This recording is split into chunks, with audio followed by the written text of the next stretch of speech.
So in this video, I'll be walking through the Hoop Studio Violets Everyday Bag February 2025 project that was just sent. It is a monthly subscription. I want to say it's around $33 plus shipping and tax. My total was $43. But it is a subscription box that comes with everything that you need for the project. The fabrics, in this case, the strappings, all the hardware, the zippers, the buttons, everything. So I have step 1 that I'm working on, which is cutting the pieces to size as instructed. So there's my battings, there's my denim layers, all the different pieces, my lining, I'm assuming, and then here's the outside. Now this one did ask for fusible backing, which I end up using SF 101. It is a cotton woven on one side, and then the other side, so this side's nice and smooth. This side has an adhesive. They're little teeny bumps.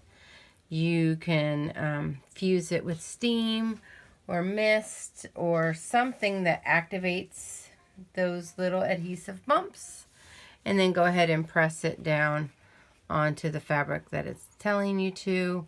And it does just create, I don't want to say thicker, it's just more stable, right? It's taken your normal cotton fabric and it's kind of stabilized it. Well, I guess that's what it is, right? Fabric stabilizer. So I've done that so far. Next, it just wants me to start prepping up like the zipper pieces and folding the pockets, and then I'm going to go ahead and get us hooped.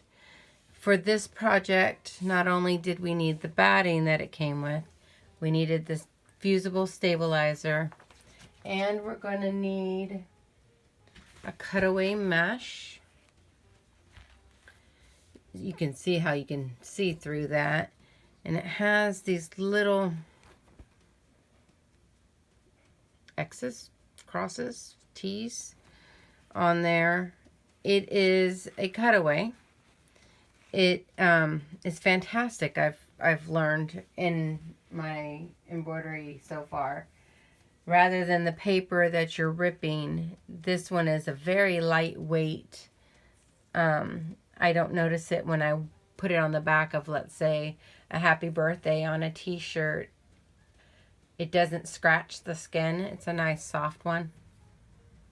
So let me go ahead and prep up the next couple pieces and I'll be right back. I did want to pop in here real quick and show a tool that I enjoy using. It's a clover pressing tool. One side is gridded. It is heat safe. So when something like the next step I'm going to show you calls for, fold the fabric down a 1/2 inch along the long edge. We can sit here and guess that, or we can take something like this tool, which has the grids, find that 1/2 inch, get our fabric right on it, and then press, knowing that we aren't guessing on that size. We can press knowing that we are exactly to the size that it is asking for. And so you just take it, you press it, you scoot on down, find that line again, come on in, and then after I do go back without the mat and just give it a good pressing. And then again on the next step, it's actually asking for the same thing on a larger piece. Fold your lining fabric down 1/2 inch on the long side. So again, I could guess, but in this case, why would I if I do have a tool that can help? I have seen these larger, and I want to say I've even seen them in a rectangle.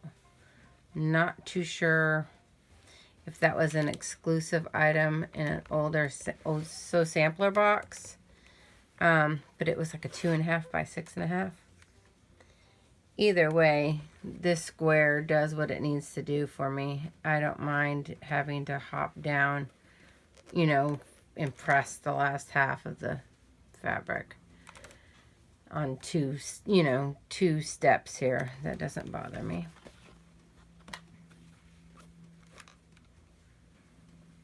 And go ahead and we'll have that. And then since we are making a bag, there are pieces for the strap tabs, like here. So not everyone has done those. So I did want to go ahead and actually just walk through this step just as a future, you know, what if you ever do need to make a strap and you never done one before? This isn't necessarily an embroidery technique. This is, you know, a general sewing. So you take your strap, you fold it in half, and then you take the two edges and you come to that fold. Press again. Take the other side, bring it to that fold. Now, a strapping piece like this can work as a tab on the bottom of like a lunchbox where you hold it before you pull the zipper, or even on just a zippy pouch. And then you take that, you fold it again to hide those raw edges. Bring yourself in, and there you go. Now you could go to your sewing machine and do a top stitch, about 1/8 on both sides. Or in this case, yeah, it's telling me. So using my sewing machine, go ahead and top stitch both sides, and then I would cut it in half, and then I would have 2 strap tabs.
So I ended up having camera problems and wasn't able to do actual video recording. So pictured here is just the step outs.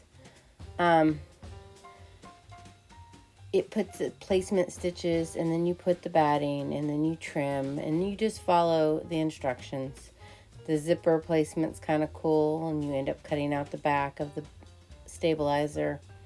And then it proceeds to just have you build it.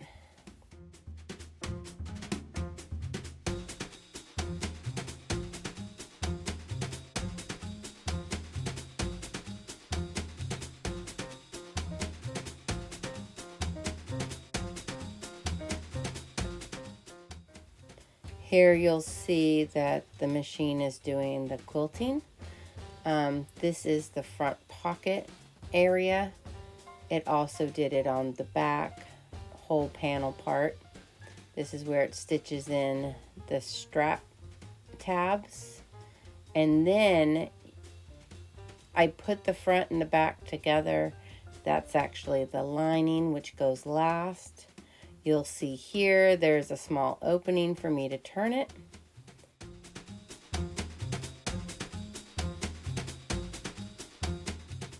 Here's the pouch turned. I now need to press it, add on the button. And then here I've built the straps as instructed by putting on the claws and the sliders. And here's the final project.